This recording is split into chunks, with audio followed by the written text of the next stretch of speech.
శుక్లాంబరధరం విష్ణుం శశివర్ణం చతుర్భుజం ప్రసన్నవదనం ధ్యాయేత్ సర్వవిఘ్నోపశాంతయే అగజానన పద్మార్కం గజానన మహార్నిశం అనేకదంతం భక్తానాం ఏకదంతోపాస్మహే. ఓం గం గణపతే నమః. ఓం శ్రీమాత్రే నమః. ఓం శ్రీ గురుభ్యో నమః. ఈ టీవీని వీక్షిస్తున్నటువంటి ప్రేక్షకులందరికీ కూడా పేరు పేరున నా హృదయపూర్వక నమస్కారాలు. ఇప్పుడు మనం జూన్ 1వ తారీఖు నుంచి జూన్ 30వ తారీఖు వరకు కూడా ఈ 12 రాశుల వారికి ఎలా ఉండబోతుందో తెలుసుకుందాం. దానికంటే ముందర నా పేరు వాడరేవు ఆదినారాయణరావు శర్మ. 7075389589 7075389589.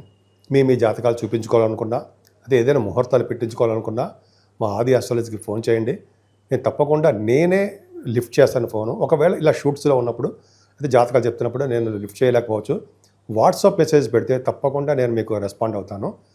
సో తప్పకుండా మీకు రెస్పాండ్ అవ్వడమే కాకుండా మీకు జవాబులు కూడా చెప్తూ ఉంటాను. మీకు ప్రాబ్లమ్స్ ఉంటే చెప్తూ ఉంటాను. వృశ్చిక రాశి వారికి చాలా బాగుందండి ముందర మీది. ఎందుకంటే మీ రాశ్యాధిపతి మీ రాశినే చూసుకోవడం వలన చక్కటి ఆరోగ్యము, అదృష్టము, ఐశ్వర్యము, అలాగే ఒకదాంతో ఒకటి చాలా చాలా బాగుంటుంది. భయపడాల్సిన అవసరం లేదు. పైగా మీ ఫైనాన్షియల్ స్టేటస్ కూడా క్రమేపీ పెరిగిపోతూ ఉంటుంది. ధనప్రాప్తి, ఫైనాన్షియల్గా ఇంప్రూవ్మెంట్స్ ఉంటాయి. కుటుంబంలో కూడా మీరు బాగా, కుటుంబం అంటే మీరు బంధువులు అవ్వచ్చు, మీ స్నేహితులు అవ్వచ్చు, స్నేహితులు కాదని కుటుంబంలో బాగా మీకు నేమ్ అండ్ ఫేమ్ ఉంటుంది. చక్కగా అదృష్టవంతులు అనిపించుకుంటుంటారు మీరు. అంతేకాకుండా చాలామంది మీరు పాటలు పాడుతున్నారు కదండి, పాటలు పాడే వాళ్ళకి, యాంకరింగ్ వృత్తిలోని వారికి బాగా ధనప్రాప్తి కలుగుతుంది.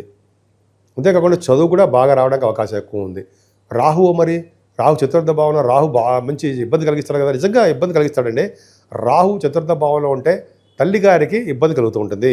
విద్యలో అనేకమైన ఆటంకాలు పొచ్చి తీరుతాయి అంటాం, నిజమే. కానీ ఒక భగవంతుడు ఏం చేశాడు, మీకు గురుడు యొక్క ప్రభావం పెట్టాడు. అంటే గురు బలాన్ని మీకు 4th భావానికి పెట్టించాడు. వలన ఏమవుతుంది, తల్లిగారికి బాగుంటుంది. విద్యలోనూ కష్టపడి చదువుతారు మీరు, ఆ విద్యలోనూ రాణిస్తారు. రైతులకి ధనప్రాప్తి కలుగుతూ ఉంటుంది. అలాగే విదేశ పర్యటన చేస్తారు. మీరు ఉన్న భూమిని దగ్గర, అంటే మీరు జీవిస్తున్న పుట్టిన ఊరు అనొచ్చు, నివసిస్తున్న ప్లేస్ అనొచ్చు, ఫారిన్ కంట్రీస్ వెళ్తారు. కొద్దిగా కష్టాలు ఉంటాయి, వెళ్తారు. అంతేకాకుండా ఆభరణ యోగం సంప్రాప్తిస్తుంది. ఎంత బాగుందండి వృశ్చిక రాశి వారికి. అలాగే పంచమస్థానంలో శని మాత్రం అంత అద్భుతం ఫలితాలు ఇవ్వడం. పైగా పుత్రిక సంతానం పుట్టడానికి అవకాశాలు ఎక్కువ ఉంటాయి. అంతేకాక సంతానం వల్ల కూడా చిన్న చిన్న ఇబ్బందులు ఉండడానికి అవకాశం ఉంది. పైగా స్టాక్ మార్కెట్లో కూడా లాసులు రావడానికి అది అవకాశాలు ఎక్కువ ఉన్నాయి. ఏదైనా శుక్రుడు ప్రభావం, 6వ భావంలో శుక్రుడు రాజయోగం ఇవ్వడండి. చెడు ఫలితాలు, చిన్న చిన్న ఇబ్బందులు, అసలు శుక్రుడు వల్ల అనేక ప్రాబ్లమ్స్ వస్తూ ఉంటాయి. భయపడాల్సిన అవసరం లేదు. కానీ 7వ స్థానంలో రవి బుధులు వస్తారా, మీ జాతకంలో కూడా చూసుకోండి. 7వ స్థానంలో రవి బుధులు అంటే అందమైన భర్తని, అందమైన భార్య వస్తారని, కోరుకున్న సంబంధం జరుగుతుందని, జనరల్గా పెళ్ళి అయిన తర్వాత, వివాహం అయిన తర్వాత వాళ్ళ దాంపత్య జీవితము, వాళ్ళ వైవాహిక జీవితము అద్భుతంగా ఉంటుందని నేను చాలా చోట్ల చదివాను. నేను శాస్త్రంలో చాలా చోట్ల చదువుతుంటాను. నేను బుక్స్ రెఫర్ చేస్తూ ఉంటాను. నిరంతర విద్యార్థి కదా మనం ఏం నీటి బొట్టు సముద్రంలో. సరే, ఆ పక్క పెడదాం. రవి బుధుల వలన మీకు వ్యాపారాభివృద్ధి కూడా చాలా బాగుంటుంది, చాలా చాలా అద్భుతంగా ఉంటుంది. కానీ శనీశ్వరుడు కూడా చూస్తున్నాడు కాబట్టి ఆలస్యంగా వివాహాలు అవుతాయి. దగ్గరకు వచ్చిన సంబంధాలు సులువు అయిపోతుంటాయి, కానీ వివాహ వేడుకలు ఖచ్చితంగా జరుగుతాయి. కానీ ఈ రవి బుధులే మళ్ళీ అష్టమంలోకి వచ్చేస్తారు. అమ్మ బాబాయ్, అష్టమంలో రవి బుధులా, అష్టమంలో గురుడా, ఏం భయపడాల్సిన అవసరం లేదు. అష్టమ గురుడే ఆయుర్దాయాన్ని ఇస్తాడు. కానీ చికాకులు, అనారోగ్య సమస్యలు, చిన్న ప్రాబ్లమ్స్ ఇవ్వడానికి అవకాశాలు ఉన్నాయి గురుడు వలన. కానీ అష్టమాధిపతి అష్టమస్థానం ఉన్న సంగతి మర్చిపోకూడదు మనం. అష్టమాధిపత బుధుడండి. బుధుడితో కలిసిన రవి ఉన్నాడు. అంటే జనరల్గా రవి బుధుడు అలా కలిసి ఉంటే బుధాత్యోగం ఉంటుంటాం. రవి బుధుడు కలిసి ఉండడం వలన. కాకపోతే ఇక్కడ బుధాత్యోగం ఉండదు. కానీ రవి బుధుల వలన ఏమవుతుందంటే జనరల్గా మీకు అష్టమస్థానం ఉండడం వల్ల విదేశాలు వెళ్ళడానికి అవకాశం ఎక్కువ. గవర్నమెంట్ ద్వారా ధనప్రాప్తి కలుగుతుంది. అంతేకాకుండా విదేశాల నుంచి మీకు ఫారిన్ కరెన్సీ మీకు రావడానికి అవకాశాలు ఎక్కువ. చాలా మీకు అంటే అష్టమ స్థానము చాలా బాగుందండి. ముఖ్యంగా అన్ఎక్స్పెక్టెడ్ మనీ అంటాం మనం, అదొకటి. అంతేకాకుండా లా సంబంధించిన విషయాల్లో మీకు కొద్దిగా ఫేవరబుల్గా రావడానికి అవకాశం ఉంది. ఇంకా భాగ్యస్థానం అంటే జనరల్గా కుజబుధుల వలన అండి భాగ్యస్థానంలో కర్కాటక రాశి అయింది. కర్కాటక రాశిలో కుజబుధుడు ఉండడం వల్ల డాక్టర్స్కి చాలా బాగుంటుంది అని ఖచ్చితంగా చెప్పచ్చు. అది కాంబినేషన్ అదే, అంతే. కర్కాటక రాశి వాడు అదే, ఇంక ఎవరికి లేదా, అందరికీ ఉంది. కుజ బుధుడు వల్ల కుజుడు కొద్దిగా వీక్ అయిపోయాడు, కానీ కుజుడు లగ్నాధిపతి. మీరు బాగా స్వామికి పూజ చేయండి, సుబ్రహ్మణ్యేశ్వర స్వామి ఆరాధించండి బ్రహ్మాండంగా. ఓం సం సరవణ భవాయ నమః, ఓం సం సరవణ భవాయ నమః, ఓం సం సరవణ భవాయ నమః చూడండి, పూజించండి, బ్రహ్మాండ ఫలితాలు ఉంటాయి. సరే, ఆ భాగ్యస్థానంలో రఘుబుద్ధుల వలన కుజబుద్ధుల వలన మీకు ఆడిటర్స్ గాను, మ్యాథమెటిషియన్స్ గాను, ఇంజనీరింగ్ విభాగాల్లో ఉన్నవారు గాను ఖచ్చితంగా మీకు సక్సెస్ అవుతారు. విదేశ పర్యటన ఉంటుంది, మీరు విదేశాలు ఎంఎస్ చేయడం కోసం విదేశాలు వెళ్తారు. అంతేకాకుండా ఉన్నతమైన విద్య వచ్చి తీరుతుంది అన్నది సందేహం లేదు. అంతే తీర్థయాత్రలు మర్చిపోతామండి మనం. తీర్థయాత్రలు బాగా చేస్తారు కదా, తీర్థయాత్రలు చేస్తారు. కుజుడు కొద్దిగా స్ట్రాంగ్గా ఉంటే బ్రహ్మాండంగా ఉండేది. అంతేకాకుండా మీ వ్యాపారాలు కూడా అభివృద్ధి చెందాయండి. దశమంలో కుజుడు ఆయన ఒక్కడు చాలడాన్ని మీకు మీ లగ్నాధిపతి, మీ రాశ్యాధిపతి దశమంలో ఉన్నాడంటే గ్రేట్. అంటే ఏంటంటే ఇంకా వెనక్కి తిరిగి చూసుకోవాల్సిన లేదు, ఆయన ఒక్కడు కాపాడేస్తాడు మొత్తం జూన్ నెలంతా. ఏంటి ఇలా కాపాడతాడు? అదే దిగ్బలుడు కదండి. మీరు ఏం చెప్తే నోటి నుంచి ఏ మాట వస్తే ఆ మాట జరుగుతూ ఉంటుంది, వాళ్ళు వింటారు ప్రజలు. అందుకనే కదండి రాజకీయ నాయకులుగా మీరు చలామణి అవుతున్నారు. చలామణి అంటే బాగా నేమ్ ఫేమ్ వస్తుంది కదా. దశమంలో కుజుడు ఉన్నాడంటే మీరు రాజకీయ రంగంలో పదవులు వస్తాయి, ప్రజాదరణ, ప్రజామానం ఎక్కడికి పోతాయండి అవన్నీ. మిమ్మల్ని చాలా బాగా గౌరవిస్తాం కదా అందరం. రాజకీయ రంగంలో ఉన్నవారు చాలా అద్భుతమైన ఫలితాలు ఉంటాయి. అలాగే సాఫ్ట్వేర్ రంగ ఉద్యోగస్తులకి, గవర్నమెంట్ ప్రొఫెషన్లో ఉన్నవారికి, సివిల్ సర్వీసెస్, ఐఏఎస్ ఐపీఎస్ ఆఫీసర్లు, అలాగే గ్రూప్ శాస్త్రాల ద్వారా హై లెవెల్ పొజిషన్స్లో ఉంటారండి. దశమంలో కుజుడు ఉన్నాడంటే సామాన్యం కాదు. అగ్నితత్వ రాశి సింహరాశిలో కుజుడు ఉన్నాడంటే చెలరేగిపోతారు. పైగా మీ రాసే వృశ్చిక రాశి పవర్. అది ఆయన కుజుడే, బలవంతుడు, బలమైన వాడు కుజుడే. సో ఇలా చెప్పుకునే చాలా నాకే చెప్పేస్తూ ఉంటారు ఎక్కువ. సరే ఇది ఎక్కువ అంటే మీరు ఇలా వెళ్ళిపోతుంటాం మనం. కుజుడు కాబట్టి బాగా మంచి బ్రహ్మాండంగా ఉంటారండి మీరు. అంటే చక్కటి మంచి కార్యక్రమాలు పనులు చేస్తూ ఉంటారని అర్థమైపోతుంది. అంతేకాకుండా మీ శనీశ్వరుడు కూడా లాభస్థానాన్ని చూస్తాడు కాబట్టి మీ అక్కయ్య గారికి కొద్దిగా ఒంట్లో బాగుండకపోవచ్చు, ఆవిడికి మెడిసిన్స్ వాడవలసి వస్తూ ఉంటుంది.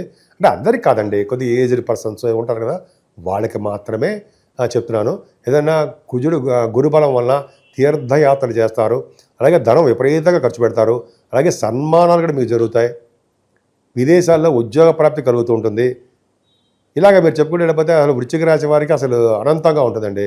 ముఖ్యంగా రవి బుధులు మీ రాశిని డామినేటింగ్ చేసేస్తున్నారు, అద్భుతంగా చేస్తున్నారు. ఆయన సప్తమ భావంలో ఉంటాడు, ఆయన భాగ్యంలో ఉంటారు, దశమలోకి వస్తున్నారు. వాళ్ళు మాటల కుజుడు పవర్ఫుల్, ఎంత బాగున్నాడు. ఈ విధంగా మీకు జాతకాలు చాలా అద్భుతంగా ఉంది. ముఖ్యంగా రాహుకేతుల మధ్యలో ఉండిపోవడం వలన సంపూర్ణమైనటువంటి మనం విజయం సక్సెస్ కాలేకపోతున్నాం, పూర్తిగా ఫ్రూట్ఫుల్నెస్ రాలేకపోతున్నారు. అంటే కారణం రాహుకేతుల మధ్యలో ఉండిపోయాము, ప్లానెట్స్ అన్ని ఉండిపోయాయి. అందుకని కాళహస్తీశ్వరుణ్ణి లేదా కాళహస్తిలో రాహుకేతులను పూజించడం వలన, మీ ఊళ్ళోనే రాహుకేతులు పూజించడం వలన చక్కటి ఫలితాలు వండి తీరుతాయండి. అంతేకాకుండా కుజ ప్రభావం వలన కుజుడు మీకు అంటే 7వ తారీఖు నుంచి మారిపోతాడు అనుకోండి, కుజ ప్రభావం కూడా మీకు సుబ్రహ్మణ్య స్వామి ఆరాధన చేసుకోవాలి.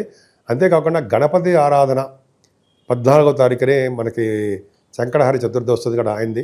తర్వాత 30వ తారీఖు స్కంద పంచమి అదొకటి. ఇలాగా మీకు ఏ దేవుడు ఇష్టం ఉంటే ఆ దేవుడికి పూజలు చేసుకోవడం వల్ల అద్భుతమైన ఫలితాలు ఉంటాయి. ముఖ్యంగా వృశ్చిక రాశి వారికి కుజ బలమే బాగా ఉంది. మీ కుజుడు అంటే భాగ్యాలలో ఉన్నాడు, ఆయన దశమంలో ఉన్నాడు, భాగ్య రాజ్యాల స్థానంలో ఉన్నాడు. కాబట్టి అలాగే మీకు భాగ్యస్థానము, రాజ్యస్థానం అంటే ఉద్యోగ ప్రాప్తి, అలాగే పొలిటికల్ రంగంలో పదవుల ప్రాప్తి, ఇలాగ మీరు చెప్పుకునేటప్పుడు అద్భుతమైన ఫలితాలు ఉన్నాయండి. మీకు చాలా అద్భుతంగా ఉన్నది. మీకు ఏం భయపడాల్సిన అవసరం లేదు. సుబ్రహ్మణ్యేశ్వర స్వామియే మిమ్మల్ని కాపాడుతాడు. అమ్మవారిని పూజ చేయండి, మంచి ఫలితాలు ఉండి తీరుతాయి. జూన్ నెల మొత్తం కూడా 3 గ్రహాల ప్రభావం ఉంది. ఒకటి శనీశ్వరుడు ప్రభావం మీనరాశిలో ఉండడం, నీటి వలన గండాలు, అలాగే ఫైర్ సంబంధించిన వ్యవహారాలు ఉండము, పిడుగుల వలన గండాలు ఉంటాయి. అలాగే రాహుకేతుల మధ్యలో సర్పదోషం, కాలసర్పదోషంలో ఉండిపోయాయి, సవ్యకాల సర్పదోషంలో ఉండిపోయాయి. అంటే ఈ 3 గ్రహాల మధ్యలో మిగతా గ్రహాలన్నీ కూడా ఉండిపోవడం వలన 12 రాశుల వాళ్ళకి అనుకున్నంత ఫలితాలు రాలేకపోతుంటాయి. కాబట్టి మనం రాహుకేతులకు సంబంధించినటువంటి పూజలు చేసుకోవడము, మెయిన్ కాళహస్తి వెళ్ళాలండి. వెళ్ళలేకపోతే మన ఊళ్ళోనే చేసుకుందాం రాహుకేతుల పూజలు. అమ్మవారు మెయిన్ కనకదుర్గ అమ్మవారిని పూజించిన వారికి, గణపతి ఆరాధన చేసేవారికి ఖచ్చితంగా రాహుకేతులలో వచ్చే దోషాలు తగ్గుతాయి. ముఖ్యంగా చాలామంది చెప్తారు కదా, కలియుగంలో అమ్మవారు గౌరీ అండ్ వినాయక అంటే కలియుగంలో గౌరీదేవుని అంటే అమ్మవారిని, అలాగే వినాయకుడిని పూజించాలి అంటాం కదా మనం. ఖచ్చితంగా కలియుగంలో పూజించాల్సిందే. ఎంతమంది దేవుడిని పూజించినా సరే వినాయకుడిని, అమ్మవారిని పూజ చేయకపోతే ఆ ఫలితం ఉండదు. కలియుగంలో గుర్తుపెట్టుకోండి, మరి నేను చెప్పేది కాదండి, శాస్త్రం చెప్తాను, అదొకటి చేయించాలి. అలాగే శనీశ్వరుడికి తైలాభిషేకాలు బాగా చేసుకోవాలండి. చేసుకోవడం వల్ల మీకు బాగా కలిసి వస్తుంది. ముఖ్యంగా ఆంజనేయ స్వామి వారిని, వెంకటేశ్వర స్వామికి దీపారాధన చేయడము, అఖండ దీపారాధన ధ్వజస్తంభం దగ్గర శనివారం. అలాగే శివుడికి అభిషేకాలు చేసుకుంటే సకల దోషాల పరిహారం అవుతాయి. ముఖ్యంగా 14వ తారీఖుని సంకటహర చతుర్థి అని వస్తుంది. ఆ రోజుని వినాయకుడిని గరిగితో పూజించిన వారికి సకల శుభాలు, 12 రాసుల వారికి కూడా శుభాలు జరుగుతాయి.